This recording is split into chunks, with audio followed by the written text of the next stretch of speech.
우리는 불과 얼마 전까지만 해도 코로나 바이러스로 인해서 팬데믹 시대를 지나왔습니다. 지금도 이제 여전히 진행 중인 그런 과정도 있지만 그래도 이전보다는 훨씬 많이 좋아진 상황이죠. 우리는 그 코로나 바이러스 시대를 맞이했을 때 세상 사람들도 그랬지만 우리 그리스도인들은 더 많은 질문과 혼란 가운데 빠지기도 했습니다. 특별히 어떤 질문을 우리는 던졌는가? 왜 하나님이 이러한 코로나를 우리에게 허락하셨느냐라는 것입니다.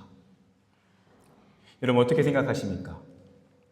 하나님은 왜 이 땅에 코로나라고 하는 것을 허락하셨을까요? 그렇게 많은 사람들이 질문하고 또 혼란을 느끼는 그 자리에서 전 세계의 권위 있는 신학자들은 나름대로 이 코로나 바이러스에 대한 다양한 관점과 그리고 나름대로의 성경적인 대답들을 내놓았습니다. 먼저 대표적으로 전 세계 가장 권위 있는 신약학자이면서 옥스퍼드 교수인 톰 라이트라고 하는 교수님이 계십니다. 이 교수님은요, 어떠한 나름대로 이야기를 했느냐면요, 우리는 팬데믹 상황, 이 코로나에 대한 하나님의 뜻을 알 수 없다는 것입니다. 우리는 감히 그거에 대해서 질문하는 것 자체가 우리에게는 무모하다라는 것이죠. 지금 우리는 해석할 때가 아니라 애통해야 할 때라고 이야기합니다. 그리고 우리는 왜라는 질문이 아니라 지금 이 자리에서 무엇을 해야 하는지를 고민해야 될 때라고 이야기합니다. 그리스도인은 하나님 왜 이런 상황을 주셨습니다. 그러한 질문 이전에 하나님 지금 이때에 우리가 어떻게 세상을 섬길 수 있을까요? 그러한 질문을 해야 된다는 것이죠. 반면 미국을 대표하는 목회자이면서 신학자인 존 파이퍼 목사님이라는 분이 계십니다. 그분은 이런 이야기를 했습니다. 이 코로나 바이러스에 대한 성경적인 해답이 있다는 것입니다. 성경은 분명히 전염병에 대해서 이야기하고 있고 그 전염병에 대한 가장 큰 이유 중에 하나는 이 세상의 죄로 말미암은 것이다. 그래서 하나님이 우리에게 경고하는 것이다. 이 시대의 교만과 이 시대의 하나님을 향한 떠나 있는 우리를 향하여서 다시 돌아오라고 하는 하나님의 사인이다. 그렇게 이야기하기도 했습니다. 여러분은 어떻게 생각하십니까? 실제로 이 두 신학자가요, 나름대로의 미묘한 논쟁을 하기도 했습니다. 여러분은 먼저 말씀드린 톰 라이트라고 하는 학자의 입장이십니까? 아니면 존 파이퍼라고 하는 목회자의 입장이십니까? 우리가 성경의 전체적인 내용을 통해서 한번 조명해 보면요, 하나님은 재앙을 우리의 죄로 인하여 내리시는 경우가 분명히 있습니다. 그런데요, 여러분, 성경은 분명히 모든 재앙이 하나님께로부터 온 것이 아닐 때도 있다라고 말씀하십니다. 대표적인 예가 욥기입니다. 욥기에 폭풍이 몰아치고 그로 말미암아 욥의 가족의 자녀들이 생명을 잃을 때 그 재난, 그 재앙은 하나님께로부터 온 것이 아님을 분명히 이야기합니다. 그 주도는 사탄으로 말미암은 것이라고도 소개되어 있죠. 그것만이 아니라 예수님께서는요, 실로암 망대가 무너지는 사건을 이야기하시면서 그것은 하나님께서 허락하신 것이다라기보다는 이 불완전한 세상 속, 아직 하나님의 나라가 도래하지 않았고 불완전한 그 현실 속에서 마치 우연처럼 우리의 삶에 사고처럼 다가오는 그러한 사건이다라는 언급을 하십니다. 여러분, 오늘 본문으로 한번 돌아가 보겠습니다. 오늘 본문은 솔로몬 왕이 그가 성전을 다 완공하고 나서 하나님 앞에 성전 봉헌식을 올려드리는 그러한 본문 속에 등장합니다. 그는 하나님께 최선을 다하여 감사와 찬양과 영광을 올려드립니다. 하나님의 이름을 높입니다. 그리고 하나님 앞에 간구합니다. 하나님, 앞으로 하나님의 백성들이 이 성전을 향하여 기도할 때 하나님 그 기도를 들으시고 응답해 주십시오. 그렇게 그는 백성을 대표하여 하나님 앞에 기도합니다. 그리고 오늘 이 말씀의 본문은 그 솔로몬의 기도에 대한 하나님의 응답입니다. 그래서 12절에 먼저 하나님께서는 솔로몬에게 말씀해 주십니다. 그래, 내가 이 성전을 선택했다. 내가 이 성전을 통해서 일할 것이다. 주님은 말씀해 주십니다. 그리고 이어서 다음과 같이 말씀하십니다. 우리 13절 말씀 함께 읽어보겠습니다. 13절 함께 읽겠습니다. 시작. 혹 내가 하늘을 닫고 비를 내리지 아니하거나 혹 메뚜기들에게 토산을 먹게 하거나 혹 전염병이 내 백성 가운데에 유행하게 할 때에, 여러분 말씀 보십시오. 오늘 말씀에서는요, 하나님께서 하늘을 닫고 비를 내리지 아니하실 때가 있다라고 말씀하십니다. 여러분, 그 당시는 농경사회입니다. 농경사회에서 비가 오지 않는다는 것은요, 모든 삶의 전 영역이 무너진다는 것을 의미합니다. 경제적인 어려움은 말할 것도 없고요, 그냥 생계 자체가 다 흔들려 버리는 것입니다. 그리고 이어서요, 혹 메뚜기들에게 토산을 먹게 하거나, 여러분 그 당시에요, 메뚜기 떼가 굉장히 무서운 나름대로의 곤충들이었습니다. 왜냐하면 그들이 세상을 덮치면 인간이 먹을 수 있는 모든 것들을 다 해치우는 경우가 간혹가다 있었기 때문입니다. 네, 하나님이 그런 일을 하시는데요, 오늘 이 한글 번역에는 빠져있는 원어에 등장하는 표현이 있습니다. 원어에는 정확히 이렇게 되어 있습니다. 혹 메뚜기들에게 토산을 먹도록 명령하시거나, 하나님께서 주도하셔서 그렇게 재앙을 내리신다는 것입니다. 또한 혹 전염병이 내 백성 가운데 유행하게 할 때에 하나님께서 때로는 전염병을 통해서 이 땅을 향해 경고하신다는 것이죠. 근데 여기서 유행할 때라고 하는 이 단어도요, 어떻게 번역이 가능하냐면 보낼 때에 라고도 번역이 가능합니다. 하나님이 이 땅에 전염병을 보내시기도 하신다는 것입니다. 우연히 발생하는 것이 아니라 하나님이 주체가 되셔서 그분이 일으키시는 이 땅에 재앙이 있다라고 분명히 말씀하십니다. 저는 다시 한번 강조하고 싶습니다. 여러분, 모든 재앙, 모든 인생의 어려움, 모든 고난은 우리의 죄로 말미암은 것은 아닙니다. 성경은 반복적으로 그렇지 않다라고 이야기해 주십니다. 오히려 함부로 누군가의 재앙에 대해서 정죄하고 판단하고 분석하는 것에 대해서 하나님은 엄중하게 벌하십니다. 그 대표적인 예가 욥의 친구들이죠. 우리가 남의 재앙에 대해서 해석할 권리는 없습니다. 그런데 그 재앙에 대해서 재앙을 당한 당사자, 하나님의 백성은 하나님 앞에서 정직하게 그 재앙에 대해서 생각해 보아야 한다는 것입니다. 다시 한번 말씀드립니다. 우리가 타인의 재앙에 대해서 분석할 권리는 없습니다. 그것에 대해서 정죄할 권리도 없고요, 그것에 대해서 함부로 판단할 권리가 없습니다. 그것을 하나님은 기뻐하지 않으십니다. 그런데요, 당사자인 나의 재앙에 대해서는 우리는 철저히 하나님 말씀 앞에서 성령의 조명하심 아래서 우리 자신을 돌아봐야 합니다. 성찰해야 합니다. 그리고 그렇게 우리 자신을 철저히 성령의 빛 가운데 조명해 볼 때에 우리에게 찾아오는 재앙들, 어려움들이 우리의 죄로 말미암은 것인 경우가 있다라는 것입니다. 모든 경우가 그런 것은 아니지만 그런 경우도 있다라는 것이죠. 오늘 말씀은 우리에게 분명히 그것을 말씀하시는 것입니다. 하나님께서 우리에게 재앙을 주시는 이유는 그것으로 인해서 그냥 우리를 향하여 분노하시는 이유만이 아니라 하나님은 속히 그 멸망의 길, 그 죄악의 길로부터 이제는 빠져나오고 우리를 회복시키기 위해서 우리를 흔들어 깨우기 위한 하나님의 명령인 줄 믿습니다. 하나님 그것을 위해서 우리에게 재앙을 주시고 어려움을 주시고 우리에게 고난을 주시기도 하신다는 것입니다. 그래서 하나님은 우리에게 분명히 회복될 수 있는 길에 대해서 오늘 말씀해 주십니다. 이 말씀이 어쩌면 우리가 오늘 가장 붙잡아야 할 바로 그 말씀이죠. 14절 말씀, 너무 유명한 말씀입니다. 우리 다시 한번 함께 합독해 보겠습니다.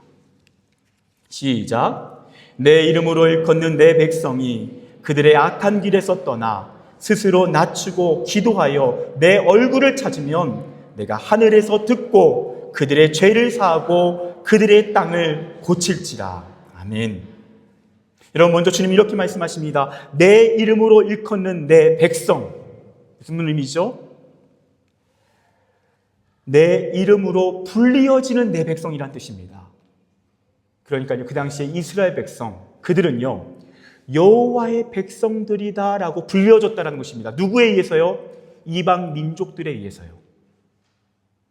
그러니까 곧 이스라엘이라고 하는 나라는요, 그들은 여호와의 백성이며 여호와의 길을 따르는 사람들이다라는 그런 분명한 정체성이 있었다는 것이죠. 오늘도 마찬가지입니다. 이 자리에 있는 저와 여러분의 정체성은 무엇입니까? 그것은 하나님의 백성입니다. 그리고 우리는 그리스도인입니다. 그리스도인은 누구입니까? 그리스도를 따르는 사람들입니다. 그래서 사람들은 우리를요 그리스도인이라고 부릅니다. 그리스도라는 이름으로 불려지는 그리스도 제자들이라는 것이죠. 그런데 오늘 말씀에서 뭐라고 이야기합니까? 그 백성들이 악한 길에 있다라고 말씀하십니다. 악한 길에 있을 수 있다라고 말씀하십니다.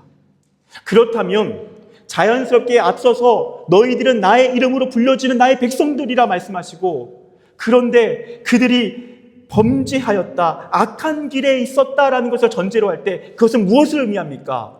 그것은 바로 우리의 범죄로 말미암아, 우리의 악한 길로 말미암아 하나님의 이름을 먹칠하게 된다는 의미입니다.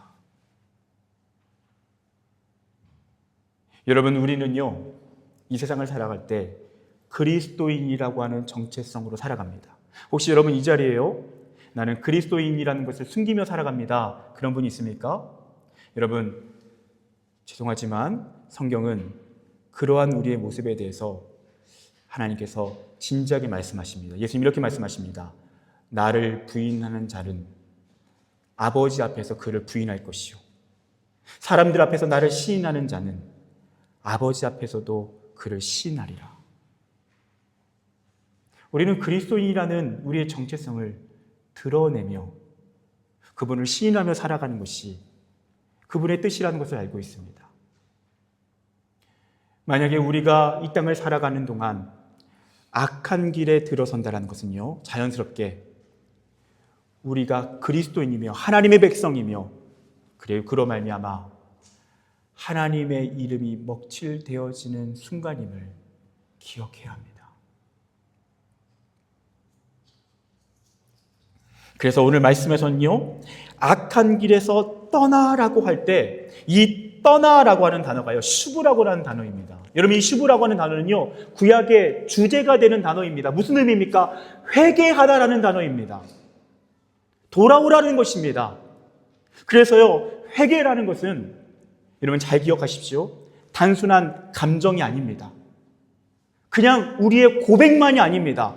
회개는 고백뿐만 아니라 우리의 행동을 포함합니다. 어떤 행동입니까? 잘못된 길을 가다가 그 길에서 멈춰서서 돌아서 다시 하나님의 길을 걸어가는 것입니다.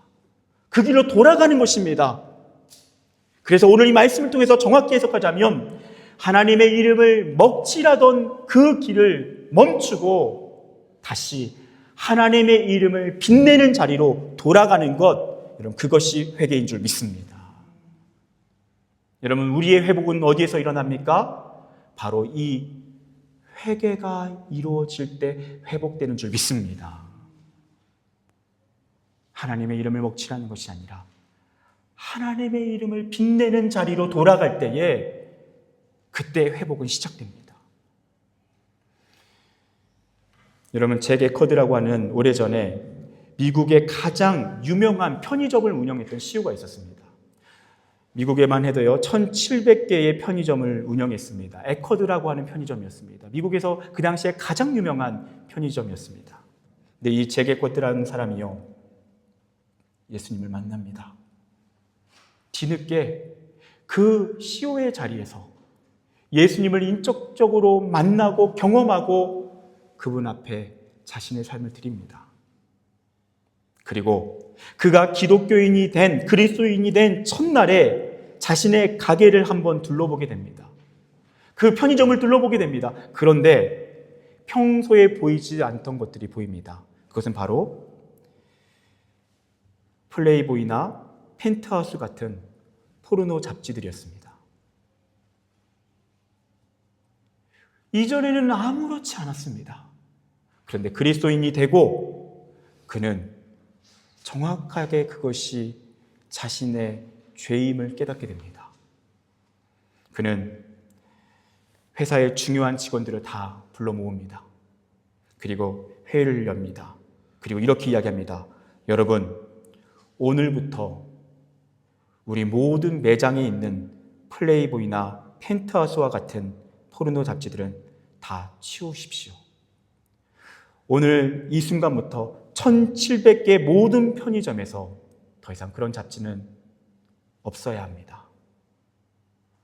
그러자 한 임원이 이야기합니다. 회장님, 우리가 저 잡지로 1년에 300만 달러를 봅니다. 그 당시에, 그 오래전에 300만 달러를 봅니다. 그러자 제게코는 이야기합니다. 상관없습니다. 그래도 다 치워버리십시오. 300만 달러를 잃어도 괜찮습니다. 나는 이제 예수를 믿는 그리스도인입니다. 사랑하는 여러분, 회개는 무엇입니까? 회개는 감정이 아닙니다. 회개는 하나님이 기뻐하시지 않던 그 자리를 떠나서 그분이 기뻐하시는 자리로 나아가는 것입니다. 돌아가는 것입니다. 하나님의 이름에 먹칠하던 우리의 인생을 멈추고 하나님의 이름을 빛내는 인생으로 나아가는 것입니다. 하나님 그렇게 살아가는 저와 여러분의 인생 가운데 놀라운 회복을 주실 줄 믿습니다. 여러분 또한 오늘 말씀에서는요, 스스로를 낮출 때 회복된다라고 말씀하십니다. 여러분, 낮춘다라는 것은요, 겸비한다는 것입니다. 겸손하다라는 뜻입니다. 그런데 이 단어는요, 어떤 의미를 가지고 있냐면요, 전쟁에서 패배하고 항복한다는 의미입니다. 사랑하는 여러분, 하나님 앞에서 항복하십시오. 하나님 앞에서 저항하고 어떻게 해서는 하나님의 뜻을 꺾어서 내 고집대로 살아가려고 했던 그 모든 인생의 방식을 이제는 포기하십시오. 항복하는 것입니다. 겸손히 그분 앞에 납작 엎드리는 것입니다. 그렇게 자신을 낮추는 인생 가운데 하나님께서 회복을 주실 줄 믿습니다. 또한 이렇게 말씀하십니다. 기도하여 하나님의 얼굴을 찾을 때 회복됩니다. 여러분 혹시 이 자리에 기도가 멈춰 계신 분들이 있습니까? 여러분 이 자리에 하나님을 찾고 하나님을 향한 그리움으로 나가던 하나님을 향한 목마름을 잃어버린 분들이 있습니까? 여러분 죄송합니다. 그것은 큰 위기입니다. 여러분 중동에서 정말 위험한 지역에서 그 이슬람의 핍박의 현장에서 선교하시는 한 선교사님의 간증입니다. 그분은 그런 이야기를 합니다. 무슬림이 두려운 것이 아닙니다. 그 사람들의 폭탄 테러가 두려운 것이 아닙니다. 나의 생명을 잃어버릴까 그것이 두려운 것이 아닙니다. 제가 가장 두려운 것은 하나님의 인재를 잃어버릴 수 있다는 것입니다. 여러분 그리스도인에게 가장 큰 위기는 무엇입니까? 하나님을 찾지 않는다는 것입니다. 기도하지 않는다는 것입니다. 그래서 어느 순간 내가 하나님의 인재를 잃어버렸다는 것도 모릅니다.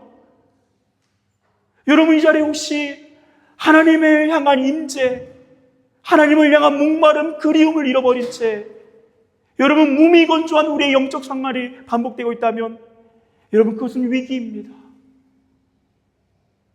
하나님은 그런 인생 가운데 기도가 살아날 때에, 그리고 하나님의 얼굴을 찾는 그 진정한 영적 목마름이 회복될 때에 저와 여러분의 인생 가운데 진정한 회복이 있다라고 말씀하십니다. 기도가 살아나시기를 축복합니다. 하나님의 얼굴을 구하는 그 간절한 열망이 살아나기를 축복합니다. 또한 주님은 그렇게 우리가 반응할 때 이렇게 말씀하십니다. 하늘에서 듣고 우리의 죄를 사하신다라고 말씀하십니다. 우리의 죄를 용서해 주신다라는 것입니다. 근데 이 용서라고 하는 단어도요, 또한 어떤 뜻을 가지냐면요, 피를 뿌린다라는 의미를 가집니다. 여러분, 피를 뿌린다는 것은 어떤 의미입니까?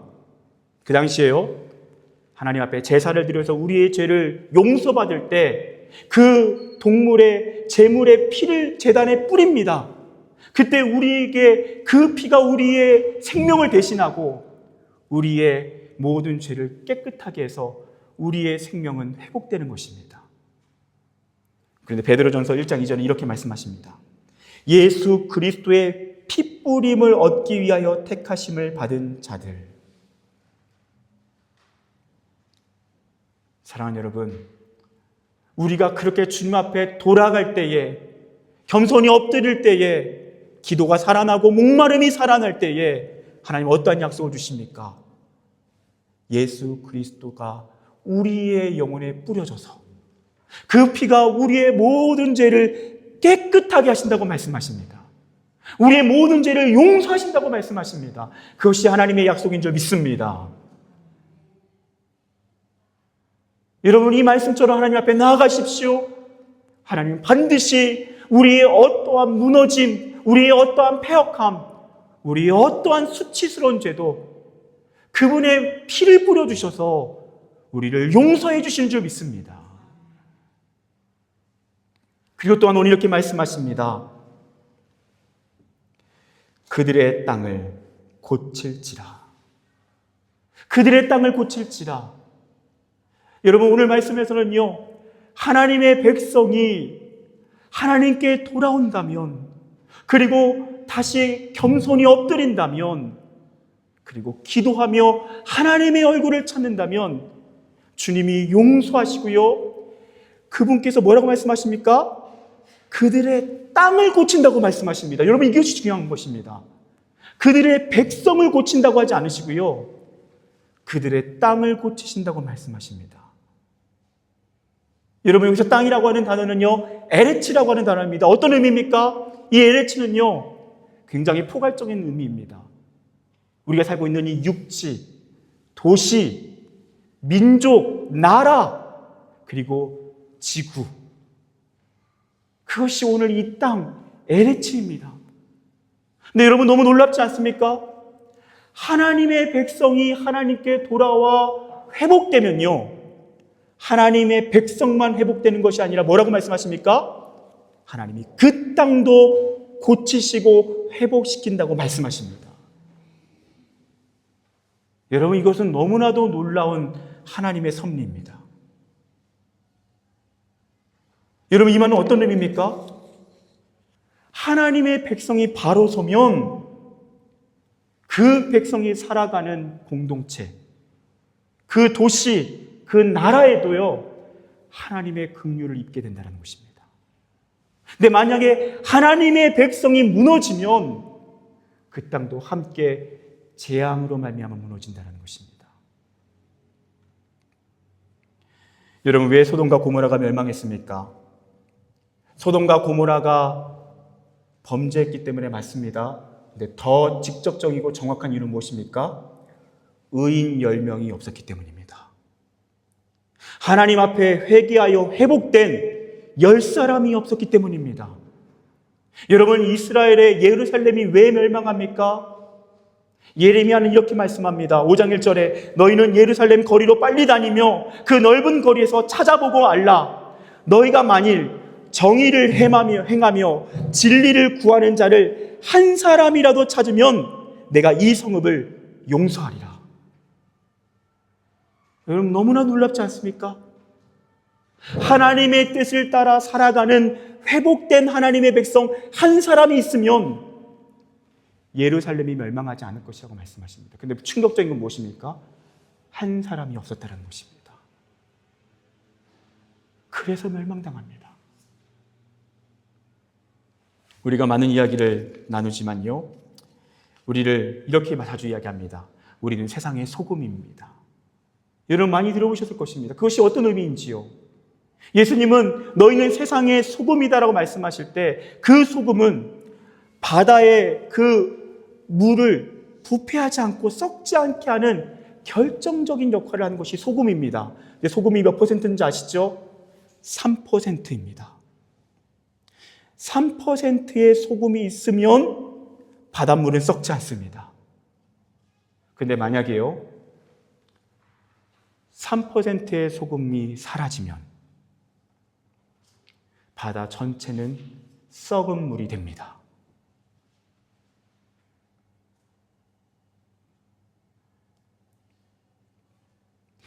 사랑하는 여러분, 이것이 저와 여러분의 회복의 영향력입니다.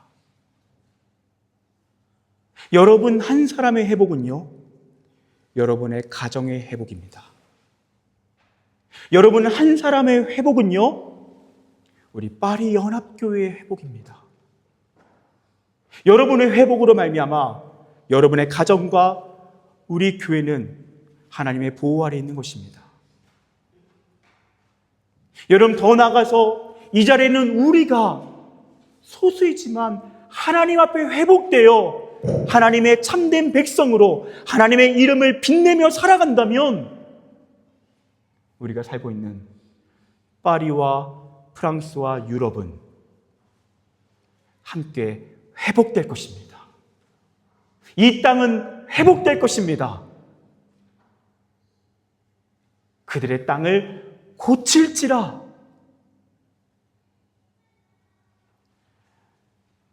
여러분 오늘 이 말씀을 붙잡으십시오. 여러분 삶 가운데 무엇이 회복되어야 합니까? 여러분 하나님 앞에서 구체적으로 돌이켜야 할, 회개해야 할 모습이 있습니까?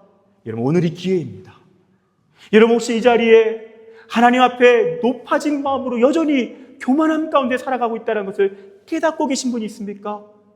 여러분 하나님 앞에 두 손 들고 항복하여 나가십시오. 기도가 멈추고 하나님을 향한 목마름을 잃어버린 분들이 있습니까? 다시 기도하십시오. 다시 하나님의 얼굴을 찾으십시오. 그렇게 하나님 앞에 반응할 때에 하나님이 저와 여러분을 용서하시고 회복시켜 주실 것입니다. 그리고 저와 여러분의 공동체와 이 땅을 고치실 줄 믿습니다. 기도하겠습니다.